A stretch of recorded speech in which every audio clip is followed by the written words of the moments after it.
50 लाख जो बहुजन समाज के बहादुर योद्धा, उनके साथ संवैधानिक शपथ अब महाअभियान हम लोग चला रहे हैं। और लगातार जो है संविधान विरोधी ताकतें सर भी उठा रही हैं, तो उनको मुंहतोड़ जवाब देने के लिए मुझे ऐसा लगता है कि हमें एक बड़ी तैयारी करनी है। तो वह बहुत बड़ी बड़ी घोषणाएं जो हैं भविष्य को लेकर, जो आजाद समाज पार्टी ने तैयारी की, वो उस मंच से होंगे, आप सबको अच्छा लगेगा। भाई जो 26 तारीख की संविधान दिवस का रैली आपने आयोजन की है, क्या ये पूरे देश भर से हो रही है? और ये संविधान दिवस पे क्या आप ये कर रहे हैं? देखिए, ये जो महासम्मेलन है, जो संविधान दिवस पर संवैधानिक अधिकार बचाओ, भाईचारा बनाओ महासम्मेलन, जो मुजफ्फरनगर में हो रहा है जीआईसी ग्राउंड में, ये पूरे देश का कार्यक्रम नहीं, ये उत्तर प्रदेश के 3 मंडलों का कार्यक्रम है। क्योंकि इससे पहले जब प्रबुद्ध जन सम्मेलन हुए, मुस्लिम संवाद का कार्यक्रम हुआ, तो हम लोगों ने हर मंडल में जाके कार्यक्रम किया था। अब ये 3 मंडलों का संयुक्त कार्यक्रम है। पहला कार्यक्रम सहारनपुर, मेरठ और मुरादाबाद मंडल का है। इसमें इसी मंडल के कार्यकर्ता, पदाधिकारी और वहाँ के जो बहुजन समाज के योद्धा हैं, जिन्होंने लंबे समय संघर्ष किया, वो शामिल होंगे। बहनें, माएँ, बड़े बुजुर्ग, नौजवान साथी। और क्योंकि इसके साथ एक अभियान हम लोगों ने शुरू किया है संविधान दिवस के अवसर पर, 50 लाख जो बहुजन समाज के बहादुर योद्धा, उनके साथ संवैधानिक शपथ अब महाअभियान हम लोग चला रहे हैं। तो जो लोग रैली स्थल पर आ जाएंगे वो तो वहां पर, लेकिन जो लोग नहीं आ पाएंगे उनके मन में भी चिंता थी कि हम कैसे जुड़ें। क्योंकि अक्सर आप देखो जो बड़ी रैलियां हुई उनमें पूरे देश के लोग शामिल हुए, चाहे वो दिल्ली में हुई हो, चाहे गुरुघर का जो दिल्ली में जो सदगुरु रविदास जी वहाँ गुरुघर था वो तोड़ दिया था, चाहे एनआरसी को लेकर प्रोटेस्ट हुआ था, चाहे 21 तारीख में जो प्रोटेस्ट हुआ था वो पूरे देश भर का था। तो वो लोग इससे इस तरह जुड़ सकते हैं कि 3 बजे का समय हम लोगों ने निश्चित किया है कि हम लोग संविधान की प्रस्तावना की शपथ पढ़ेंगे और एक संकल्प लेंगे संविधान की रक्षा का और उसको लागू कराने का। क्योंकि जिस तरह से संविधान के खिलाफ मुहिम चल रही है, तो ऐसे में हम लोगों की चुप्पी संविधान विरोधी ताकतों को बल दे रही है। और जब तक आजाद समाज पार्टी, भीम आर्मी, चंद्रशेखर आजाद है, तो संविधान विरोधी ताकतें गलतफहमी ना पालें, वो कमर कस लें। क्योंकि अब संविधान की रक्षा के लिए हम लोगों ने सड़क का संघर्ष शुरू कर दिया। उसका पहला जो पड़ाव है वो 26 नवंबर 2025 को संवैधानिक अधिकार बचाओ, भाईचारा बनाओ महासम्मेलन में देखने को मिलेगा। सर, मेरा नाम सुमित कुमार, भारत दस्तक चैनल से। आप संविधान बचाने के लिए एक महारैली कर रहे हैं, लेकिन आपने ये भी देखा होगा कि लगातार कुछ बाबा है हमारे देश में जो हिंदू राष्ट्र बनाने के लिए बड़ी बड़ी यात्राएं कर रहे हैं, हजारों किलोमीटर की। तो आपको लगता है कि ये संविधान के हिसाब से सही है? देखिए, एज ए लॉयर और एक रिस्पॉन्सिबल नागरिक होने के नाते मैं ये स्पष्ट कर दूं कि भारतीय संविधान ने जो संविधान के मूल्य हैं और संविधान का जो स्वरूप है वो सेकुलर रखा है। तो भारतीय संविधान के रहते ये देश कभी भी कोई धार्मिक राष्ट्र नहीं बन सकता है। और जो इस तरह का कार्य कर रहे हैं वो संविधान विरोधी कार्य कर रहे हैं। सरकार को उन पर सख्त कार्रवाई करनी चाहिए। लेकिन क्योंकि ये संविधान, ये जो कार्य जिसके जिक्र आप कर रहे हैं धार्मिक राष्ट्र बनाने का, सरकार के देखरेख में चल रहा है, इसलिए ऐसे बाबाओं पे कोई कार्रवाई नहीं हो रही। भैया मैं अर्जुन समोलिया, नैतिक टीवी से। जैसे इसमें जो यात्रा निकल रही है बाबा की, तो उसमें तो दिल्ली की सीएम रेखा गुप्ता हो या एमपी के सीएम मोहन यादव हो, तो ये सब शामिल हो रहे हैं। तो फिर ऐसे कैसे कार्रवाई? आपने देखा उसमें वही लोग शामिल हो रहे हैं जो इस विचारधारा को, इस एजेंडे को अपना एजेंडा मानते हैं। हालांकि मैं आपसे भी आग्रह करूंगा कि आप संविधान विरोधियों की यात्रा का प्रचार ज़्यादा ना करें, क्योंकि आप लोग भी लगातार उनको दिखा के उनका प्रचार कर रहे हैं। उनके एजेंडे को अक्सर जो है, कोई भी कार्य होता है उसकी आलोचना भी एक बार उसको बल देती है। जब आपके विरोधी जो हैं आपके कार्यक्रम को का प्रचार करते हैं, तो वो आप कभी कभी वो आपका नुकसान नहीं करते, आपका फायदा करते हैं। तो हमारे साथियों को चाहिए, जो संविधान को मानने वाले लोग हैं, मीडिया के साथी, उनको चाहिए कि संविधान विरोधी किसी भी कार्य को ना दिखाएं, उसको इग्नोर करें। हालांकि उसके खिलाफ जमीनी स्तर पर अपनी तैयारी को मजबूत रखें। भैया मेरा नाम देवराज, मेरा चैनल आजाद दस्तक टीवी। मेरा सवाल ये रहेगा, जैसे 26 तारीख का आपने बोला 50 लाख लोग वहां पहुंचेंगे, तो भीम आर्मी और आजाद समाज पार्टी की तरफ से कितने संसाधन दिए जा रहे हैं? नहीं, वहां नहीं पहुंचेंगे 50 लाख लोग। मैं यही आपको समझा रहा हूँ। जैसे ये 50 लाख संविधान शपथ महाअभियान की घोषणा की तो देश भर के लोगों के मन में बेचैनी हुई कि शायद हमको भी जाके हिस्सा बनना है। जी। इसलिए उनको ये कहा गया कि 26 नवंबर को वो 3 बजे अपने जिले में, अपने गांव में, अपने ब्लॉक में, अपनी तहसील में, अपने विधानसभा क्षेत्र में, अपने मंडल में, अपने प्रदेश में ही कोई कार्यक्रम आयोजित करके, और वहां जो ये पहली बार है भारत में कि 50 लाख लोग संविधान की शपथ लेंगे, संविधान की प्रस्तावना की, ये संविधान विरोधियों को एक जोरदार जवाब है उनके जो जितने भी वो हथकंडे अपना रहे हैं संविधान कमजोर करने के, तो वो वहीं पे अपने यहाँ रह के जो है संविधान की शपथ लेंगे। और ये एक तरह का जो है आजाद समाज पार्टी का इन 3 मंडलों में किस तरह का संघर्ष और भीम आर्मी का है, ये भी उसका भी शक्ति प्रदर्शन है। तो बाकी लोग अपने अपने प्रदेशों में, जैसे जम्मू के लोग अपने प्रदेश में, हरियाणा के लोग अपने प्रदेश में, पंजाब के लोग अपने प्रदेश में, राजस्थान, मध्य प्रदेश के लोग, तमाम जितने प्रदेश हैं, और उत्तर प्रदेश के भी जो बाकी मंडल हैं जिनको नहीं बुलाया गया, वो सब लोग अपने अपने मंडल में, अपने जिलों पे, उनको तो बेकायदा सूचना दी गई है कि वो कार्यक्रम करके वहीं 3 बजे खड़े होकर संविधान की प्रस्तावना की शपथ जो है हम लोगों के साथ में, इधर हम लोग लेंगे मंच से, उधर वो लोग अपने अपने स्थान पर खड़े होके, और फिर उसकी वो वीडियो और फोटो बना के भी बताएं, जिससे संविधान विरोधियों को पता लगे कि बाबा साहब अम्बेडकर के संविधान की रक्षा करने वाले कितने लोग अभी भी संघर्ष कर रहे हैं और वो मैदान में है। भैया मेरा नाम अरुण कुमार है और मैं Arun Oberoi blog YouTube channel से हूँ।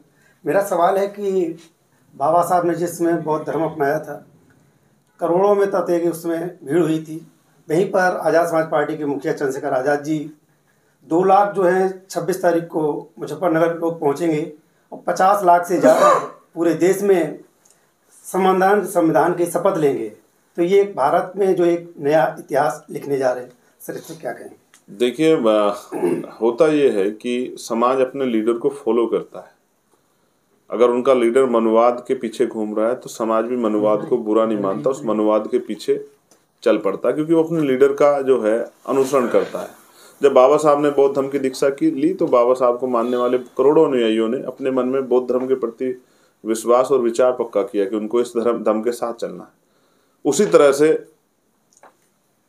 ये जो कार्यक्रम किया जा रहा है, मेरी इच्छा तो ये थी कि हम लोग लाखों लोगों को बुला के दिल्ली में कार्यक्रम करें, क्योंकि हमें उत्तर प्रदेश के विधानसभा चुनाव की तैयारियां भी करनी है और लगातार जो है संविधान विरोधी ताकतें सर भी उठा रही हैं। तो उनको मुंहतोड़ जवाब देने के लिए मुझे ऐसा लगता है कि हमें एक बड़ी तैयारी करनी है। तो वह बहुत बड़ी बड़ी घोषणाएं जो हैं भविष्य को लेकर जो आज़ाद समाज पार्टी ने तैयारी की, वो उस मंच से होंगे। आप सबको अच्छा लगेगा, जो भी उससे जुड़ेगा, जो भी इसको सुनेगा, तो उनको अच्छा लगेगा कि पहली बार जो है ना भारत में संविधान का 50 लाख लोग जो हैं एक साथ खड़े होकर संविधान का शपथ जो है लेंगे, और सिर्फ शपथ नहीं लेंगे, उसको लागू भी कराएंगे। और लागू कराने के लिए पॉलिटिकल पावर उनको अपने हाथ में लेनी पड़ेगी। तो यानी कि एक आंदोलन, एक संघर्ष शुरू होगा 26 नवंबर 2025 से, और आने वाले कुछ सालों में वो फुलफिल भी होगा।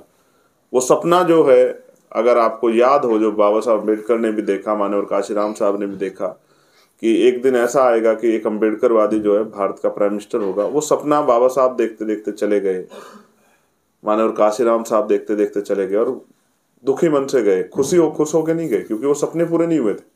अब हम लोगों की नैतिक जिम्मेदारी है उनके आने वाली पीढ़ियों की, उनके अधूरे सपने को पूरा करें। तो ये जो लोग 50 लाख लोग देश भर में उस दिन खड़े होकर शपथ लेंगे, ये कौन लोग हैं? ये वो हैं जो राष्ट्रपिता ज्योतिबा फूले को मानते हैं, साहू जी महाराज को मानते हैं, बाबा साहब अम्बेडकर को मानते हैं, माननीय काशीराम साहब को मानते हैं, मामना रामसु वर्मा को मानते हैं, जो जननायक कर्पूरी ठाकुर को मानते हैं, जो बाबू जगदेव प्रसाद को मानते हैं, जो परमानंद लोधी को मानते हैं, जो तमाम बहुजन महापुरुषों को, संत गाडगे जी को, नारायणा गुरु को, गुरु घासीदास को, तमाम जितने संत गुरु महापुरुष हुए हैं, उनको जो मानने वाले लोग हैं, वही उन महापुरुषों को सपने को पूरा करने के लिए इस शपथ अभियान का हिस्सा बनेंगे। और जो इस 3 मंडल के जो लाखों लोग वहां पहुंचेंगे, वो जो है ये पूरे प्रदेश को एक संदेश देंगे कि वो कमर कस चुके हैं, अब आजाद समाज पार्टी की सरकार को उत्तर प्रदेश में बनाना है, जिससे गरीब, किसान, कमजोर, मजदूर और तमाम जो हक वंचित समाज है, जो आज अपने आप को कमजोर महसूस कर रहा है, जिसके अधिकारों को छीना जा रहा है, जिसके अधिकारों को कुचला जा रहा है, जिसकी संवैधानिक आज़ादी को, उसकी धार्मिक आज़ादी को, उसके आर्थिक सशक्तिकरण को कुचला जा रहा है, जुर्म जाति बढ़ रही है, सरकारी नौकरियां खत्म की जा रही है, निजीकरण हो रहा है और तमाम तरह महंगाई की मार, उन सब को एक विकल्प जो है आजाद समाज पार्टी के रूप में मिलेगा। और ये यहाँ से हमेशा पश्चिम से आंधी चलती है और पूर्वांचल तक जाती है। इस बार फिर पश्चिम से जो आंदोलन खड़ा हो रहा है, जैसे नगीना में जो हुआ था, कमज़ोरों ने मिलके अलग जगाई थी तो उनकी ताकत बनकर दिल्ली आई थी। उस तरह से पश्चिम से जो अलग जगेगी, इसी मुजफ्फरनगर में 2013 में सांप्रदायिक हिंसा हुई जिसके कारण से भारतीय जनता पार्टी का विस्तार उत्तर प्रदेश में हुआ। इसी मुजफ्फरनगर से हम सांप्रदायिक ताकतों को दफन करने के लिए हमने मुजफ्फरनगर का चयन किया है, क्योंकि हमारा जो लक्ष्य है सांप्रदायिक ताकतों खत्म करके आज़ाद समाज पार्टी के महापुरुषों के रास्ते पर मानवतावादी राज को स्थापित करना हमारा लक्ष्य है। सर, मेरा नाम अनिल कुमार है और मैं सोशल प्लेटफॉर्म टीवी एक यूट्यूब चैनल है वो चलाता हूँ। वर्तमान में जिस तरीके से मुस्लिम समाज के साथ जो उत्पीड़न हो रहा है उसको आप किस तरीके से देखते हैं, और जमीनी स्तर पे आज़ाद समाज पार्टी की जो मुस्लिम समाज के लोग एकदम सदस्यता ले रहे हैं, मुस्लिम समाज के लोग खास करके भीम आर्मी और आज़ाद समाज पार्टी चंद्रशेखर का नाम सुन के एकदम शामिल हो जाते हैं पार्टियों में, उनके लिए आप क्या कहना चाहेंगे? देखिए, पहली बात ये तो सत्य है कि मुस्लिम समाज पे इस समय जुल्म की अति हो गई, जाति धर्म देख के जो है कार्रवाइयाँ हो रही, लेकिन ये भी एक कड़वा सत्य है कि इस पूरे बहुजन समाज पे किसी ना किसी तरह से हमला हो रहा है, चाहे बुलडोजर चल के हो, चाहे इनकी नौकरियां छीन के हो, चाहे इनका रोजगार छीन के हो, चाहे इनकी जमीन छीन के हो, चाहे इनके जो है स्वाभिमान सम्मान पे बहन बेटियों पे जुल्म जाते हैं अत्याचार हो, चाहे नौजवानों को जो रोजगार नहीं मिल रहा है, ये भी एक तरह का हमला है इनको आर्थिक रूप से कमजोर करने का। तो मैं तमाम लोगों से कहूँगा कि वो आज़ाद समाज पार्टी से जुड़ें, भावनात्मक रूप से नहीं, इस आंदोलन से जुड़ें, इस मिशन से जुड़ें, क्योंकि ये मिशन जो है माननीय काशीराम साहब का जो सपने थे, जिनमें एक ये बात वो बार बार कहते, जिसकी इतनी संख्या बारी उसकी इतनी हिस्सेदारी, तो वो अपनी हिस्सेदारी के लिए, अपने नेतृत्व के लिए आज़ाद समाज पार्टी जुड़े और उनको महसूस होगा 1 और 1 11 होते हैं। जैसे वो आज़ाद समाज पार्टी के साथ जुड़े उनकी शक्ति बढ़े, क्योंकि पिछली बार 2022 में उत्तर प्रदेश में उन्होंने 95% वोट दिए एक अलायंस को, लेकिन फिर भी वो अलायंस भारतीय जनता पार्टी को हरा नहीं पाया। तो जो नगीना में हुआ है, अगर इसी पैटर्न को प्रदेश भर में अगर जो है कमजोर वर्ग के लोग मिलजुल के इसको आगे बढ़ा लें, तो मैं लिख के देता हूं कि भारतीय जनता पार्टी 100 सीटें भी उत्तर प्रदेश में नहीं पकड़ पाएगी और फिर कमजोरों की ताकत बनेगी। तो ग्रामीण क्षेत्रों में आज जो खस्ता हाल हो गया, ग्रामीण क्षेत्र, न सड़कें हैं, बिजली के दाम कहाँ चले गए हैं, किसानों को उनकी फसल के दाम नहीं मिल रहे हैं, पढ़े लिखे लोग बेरोजगार घूम रहे हैं, स्कूलों की हालत खराब है, अस्पतालों की हालत खराब है, ये रोजगार के लिए कोई नया प्रयास नहीं किया। ये सब चीज़ों पर काम होगा और वही काम होगा जिससे लोगों के जीवन में खुशहाली आएगी। सर, मेरा नाम चेतन मुरादाबादी है, मैं न्यूज़ 94 हिंदी चलाता हूँ। सर, जैसे कि आप भी संविधान की बात कर रहे हैं और बहुजन समाज के लोग सभी संविधान की बात ईमानदारी से करते हैं। 2024 के लोकसभा चुनाव की बात करें तो कुछ अलायंस ने जो संविधान लेकर और अच्छी खासी सीटें बटोर ली, लेकिन रियल में अगर संविधान को कहीं बचाना पड़े तो वो लोग दिखाई नहीं देते हैं। इस पर आप क्या कहना चाहोगे? देखिए, मैंने एक घटना देखी थी, एक महिला ने विपक्ष के एक बड़े नेता के सामने दुख प्रकट करते हुए कहा कि हमें चप्पल नहीं पहनने देते सामंतवादी लोग। तो उस नेता ने उनके आगे चप्पल रख दी कि आप चप्पल पहनिए, अपने हाथ से पहना दी। आपको क्या लगता है ये सामाजिक परिवर्तन हुआ? नहीं। आपके पास आपको चप्पल कोई नहीं पहने दे रहा और मैंने अपने घर से आपको चप्पल पहना दी, ये कोई सामाजिक परिवर्तन नहीं। सामाजिक परिवर्तन कब होगा? जब उन चप्पल को पहनने घूम के अपने क्षेत्र में आजादी और स्वाभिमान सम्मान के साथ जीवन जीने का अवसर उन परिवारों को मिलेगा। मैं जो कह रहा हूँ, संविधान की शपथ लेना, संविधान को लेकर घूमना एक बात है, लेकिन संवैधानिक मूल्यों का पालन करना ये दूसरी बात है। तो आज़ाद समाज पार्टी का जो निर्माण हुआ है वो संविधान की रक्षा के लिए हुआ है। भीम आर्मी का जो निर्माण हुआ है वो संविधान की रक्षा के लिए हुआ। और आप जानते हैं, आपने देखा भी होगा, देश भर में जहाँ भी किसी गरीब कमजोर की तरफ कोई अन्याय की आवाज उठती है तो कौन सबसे पहले खड़ा होता है? पुलिस से पहले कौन जाता है? कौन है वो जो अपनी जान की परवाह नहीं करता? कौन है जो है लाठियां खाता है? कौन है जो जेल जाता है? कौन है जिसके अंदर कोई लालच नहीं, जिसको तनख्वाह नहीं मिलती है? ऐसे तो तनख्वाह मिलने वाला भी काम नहीं करता, जैसे ये गरीब युवा जो है भीम आर्मी का, जो जाके लड़ाई लड़ता है। तो मैं आपको विश्वास दिलाता हूँ, हम किसी की आलोचना नहीं कर रहे हैं, लेकिन कहते हैं ना, काशीराम साहब कहते हैं दूसरों के महलों से अच्छी होती है अपनी झोपड़ी। हमारे लोग दूसरों के महलों में पिछलग्गू ना बने, दूसरों के महलों में जाके उनके दरवाजे पे ना बैठे। अपनी जो कमजोर अभी घर है आज़ाद समाज पार्टी, उसको जो झोपड़ी मान के अपने घर में इज्जत से बैठे, वहाँ वो मालिक है। और जब राजकाज बनेगा तो यही झोपड़ी जो है ना, यही झोपड़ी लोगों के आंसू पूछने का काम करेगी। यही झोपड़ी जो है लोगों को उनके हक अधिकार दिलाने का काम करेगी, उनके जीवन में परिवर्तन करेगी। सर मेरा नाम अर्जुन नायक है। मैं मध्य प्रदेश के ग्वालियर संभाग से शिवपुरी जिले से आता हूँ। वहाँ पर आजाद समाज पार्टी के कद्दावर नेता हैं दामोदर यादव। यस।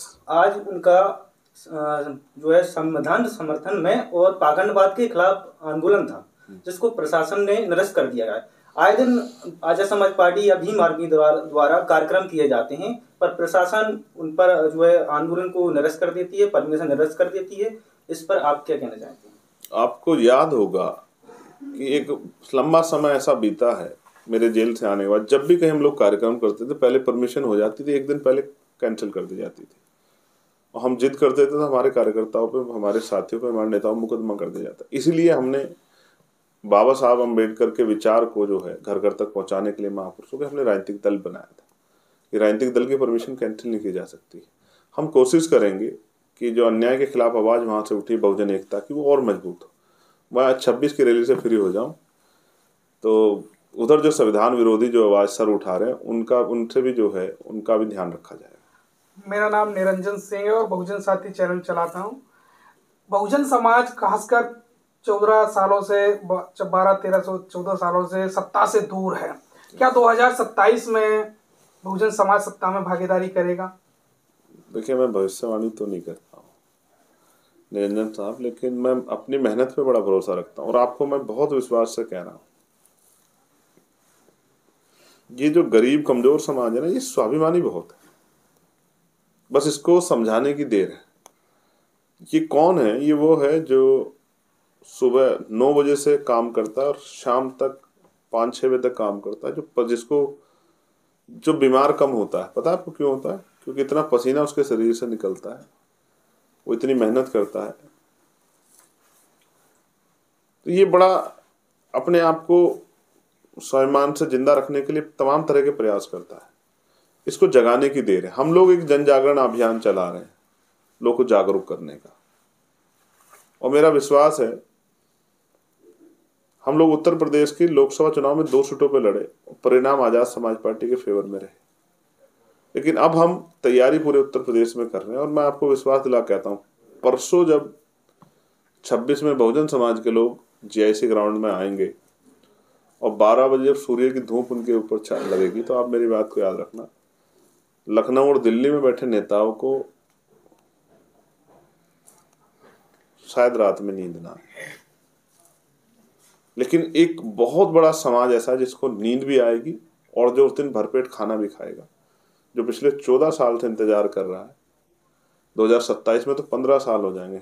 राम जी का वनवास में 14 साल का था, लेकिन काशीराम के बच्चों का वनवास तो 15 साल का हो जाएगा। तो अब जिम्मेदारी ये बैठती है काशीराम साहब के अनुयायियों की उस 15 साल के वनवास को भी काटे।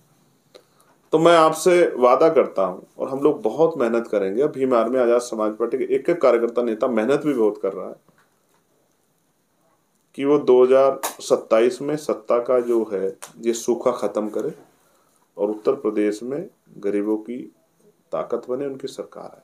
आप जानते हैं, मैं गांव में जाता हूं, कितने ऐसे नौजवान मिलते हैं जो MSc हैं, B.Ed हैं, BTC हैं, B.Tech हैं, M.Tech हैं, लेकिन कहीं नौकरी रोजगार नहीं, कुछ पूछने वाला नहीं। पॉलिटेक्निक है, ITI किए हुए, और मजबूरी में किसी तरह से अपने आप को इस भरोसे संभाले हुए कि कल आजाद समाज पार्टी ताकत में आएगी तो संवैधानिक दृष्टिकोण से काम करेगी, ईमानदारी से काम करेगी, और हम जैसे नौजवानों को रोजगार मिलेगा। और मैं उन तमाम भाइयों को विश्वास दिलाना चाहता हूँ।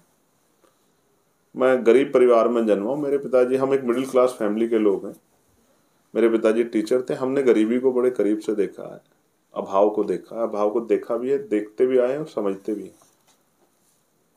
जैसे आज बहुत सारे बहुजन यूट्यूबर्स हैं जो हमारे खाटी पत्रकार जिनको मैं कहता हूँ, उनके पास बहुत साधन नहीं है। वो किस तरह से रैलियों में पहुंचते हैं, कोई बस से, कोई ट्रेन से। बड़े बड़े मीडिया वाले तो आ जाते हैं फ्लाइट से, बड़े बड़े होटल्स में रुकते भी है, लेकिन वो कैसे अपना समय काटते। इस तरह आजाद समाज पार्टी का संघर्ष का समय है। ये संघर्ष का समय सिर्फ आजाद समाज पार्टी कार्यकर्ताओं को ताकत नहीं देगा, ये पूरे बहुजन समाज को ताकत देगा उत्तर प्रदेश में, जैसे ये आंदोलन मजबूत होगा। भैया मैं और 27 में मैं आपको विश्वास दिलाता हूँ। इसका उदाहरण आपको 2026 के त्रिस्तरीय पंचायत चुनाव में देखने को मिलेगा कि ग्रामीण क्षेत्रों में कितना बड़ा बदलाव हुआ है 2024 के लोकसभा के परिणाम के बाद, कि लोगों के अंदर ये भाव मन में स्थान बना चुका है कि हमें आज़ाद समाज पार्टी को ताकत देनी है। हमने बाकी पार्टियों को, पुराने जो हमारे आंदोलन थे, दल थे, उनको हमने बहुत आजमा लिया। अब हमें एक मौका चंद्रशेखर आज़ाद को, आज़ाद समाज पार्टी को देना है बाबा साहब के अधूरे काम को पूरा करने के लिए, साहब के अधूरे काम को पूरा करने के लिए। उम्मीद है वो मौका मिलेगा। भैया मैं अर्जुन सिमोलिया, नैतिक टीवी से। जैसा कि आपने कहा कि 2027 में सरकार बनाएंगे, तो अन्य पार्टियां हैं, उनके पास काफी ज्यादा संसाधन है और पैसे या पावरफुल है पहले से, तो आप कैसे मुकाबला करोगे मतलब उनका? देखो, हम अपने छोटे छोटे साधनों से उनका मुकाबला करेंगे। और आप एक चीज जानो, ये लोकतंत्र है, जब जनता जागरूक हो जाती है तो बड़े बड़े किले ध्वस्त हो जाते हैं। वोट से राज बदलेगा, डंडे से नहीं बदलेगा, लाठी से नहीं बदलेगा, गाड़ी घोड़े से नहीं बदलेगा, वोट से बदलेगा। वोट डालने में कोई पैसा नहीं खर्च होता, बस जागरूक करने की देर है। लोगों को जागरूक करना है। और मैं जानता हूँ ये बहुजन समाज बड़ा स्वाभिमानी समाज है। एक बार ठान लेता, साहब ने कहा था ना, मान लो तो हारो, ठान लो जीत। एक बार ये मन पक्का कर ले तो फिर इनका मुकाबला कोई राजनीतिक दल नहीं कर सकता, क्योंकि उन राजनीतिक दल पे तो वो तो पैसे में कार्यकर्ता तैयार करते हैं। ये तो इतना स्वाभिमानी है कि पैसे दे के नेता तैयार करता है। एक नेता तो, एक कार्यकर्ता तो आपके सामने बैठा है जिसको चुनाव लड़ाया समाज ने पैसा दे दे के। भले उनके पास अपने घर के लिए पैसे नहीं थे, लेकिन उन्होंने मुझे पैसा दिया चुनाव लड़ने के लिए। इसलिए मैं आपसे कह रहा हूँ कि हम जन जागरण अभियान चलाएंगे। और मैं आपको विश्वास दिलाता हूँ 26 तारीख में संविधान दिवस पर जो घोषणाएं होंगी वो भारत की राजनीति में और इवन उत्तर प्रदेश की राजनीति में तो भूचाल ला देंगी। मेरी बात को आप याद रखना। और सारी मनवादी ताकतें लगेंगी इस रैली को विफल करने में। और 26 तारीख के बाद आज़ाद समाज पार्टी के खिलाफ प्रोपगंडा साजिशें करने में सारे मनवादी दल लगेंगे, लेकिन कोई कुछ नहीं बिगाड़ पाएगा, क्योंकि इस दल पे महापुरुषों का बड़ा आशीर्वाद है। महापुरुषों के संघर्ष से बना हुआ दल एक दिन भारत की राष्ट्रीय जो है राजनीति का प्रमुख हिस्सा बनेगा। और वो सपना जो बाबा साहब का अधूरा है कि वो दिन आए कि एक अम्बेडकरवादी प्रधानमंत्री बने, वो दिन जरूर आएगा। इसके लिए हम लोग जो है सुबह शाम खुली आंखों से सपने भी देखते हैं, उसके लिए संघर्ष भी करते हैं। धन्यवाद।